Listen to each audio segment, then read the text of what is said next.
he rose from the dead. In the garden near Jerusalem, on the first day of the week, a stone is gone, and the world shifts. Watch the moment the grave is defeated and hope begins to move the earth. This is Jesus, around 30 years old, risen and alive. He carries his wounds like proof, not shame. In this culture, the risen one is the vindicated king. His first words bring peace and purpose. This is Mary Magdalene, a woman who followed him closely. She arrives at the tomb in grief and devotion. In that culture, a woman witnesses unexpected, but Matthew records her as first to see and to be sent with the greatest news. At dawn, the women walk toward the tomb.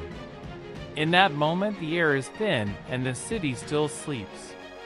They expect death and secrecy, but the estate of grief is about to be interrupted by an empty place where a body should be. As they near, they see the stone rolled away. In that same moment, fear and confusion rise.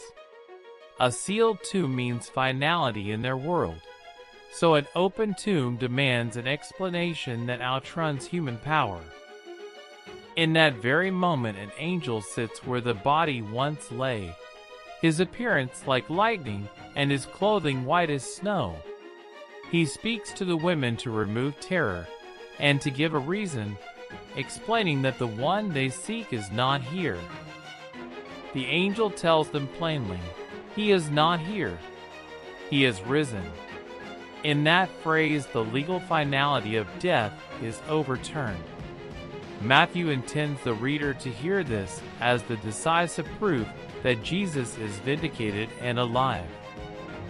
As the angel speaks, Mary remembers how Jesus predicted suffering and rising. In that culture, prophecy confirms identity. Matthew connects his death to his promise to show that this event fulfills his own words and the scriptures. In that very moment, the angel charges them to go quickly and tell the disciples. Matthew emphasizes the mission. Eyewitness women are sent with gospel news.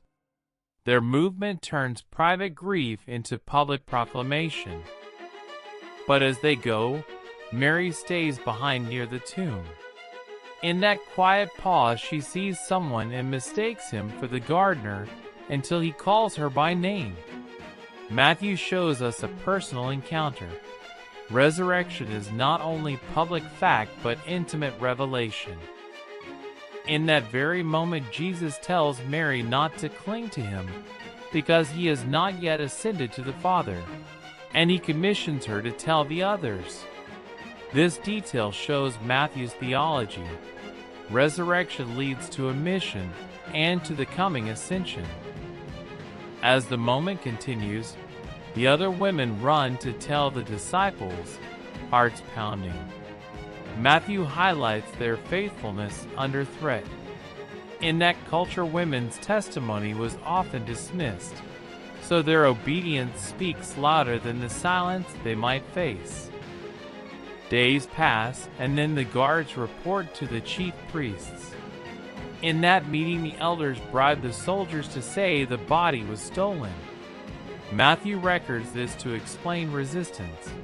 Religion and power invent a lie to cover the truth of resurrection and to silence scandal. But when the women reach the disciples, Matthew says the disciples come to see and some doubt. In that culture, the shock of the empty tomb and the angel's words stretch human belief. Matthew chooses to name doubt as part of the story so faith is grounded, not fabricated. Soon after, Matthew follows the trail of testimony. In that narrative thread, personal encounters, like Mary's, are the proof for the community. He shows that resurrection is not an abstract doctrine, but an event witnessed and announced by real people. Days pass, and then Jesus appears to the 11 on a mountain in Galilee, as he had instructed earlier. In that moment, location matters. Mountains in Jewish thought are places of revelation and covenant making. So Matthew places the final scene on holy ground. When morning comes, Jesus says that all authority in heaven and on earth has been given to him. In that declaration, Matthew is claiming cosmic significance. The resurrection is not private triumph, but the basis for universal lordship and mission. As he continues, Jesus commissions them to go and make disciples of all nations, baptizing and teaching. In that moment, Matthew frames the church's mission. Resurrection creates emissaries charged with teaching obedience to everything he commanded. In that final moment, he promises, "I am with you always to the end of the age."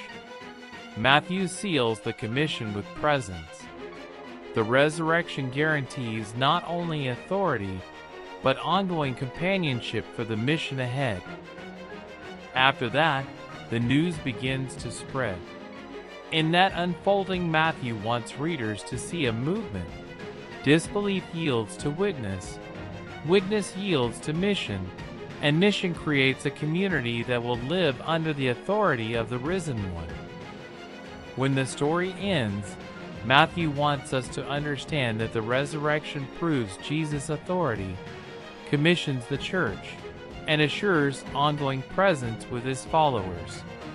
If this story moved you, like the video, subscribe to the channel, and tap the bell so you do not miss the next one.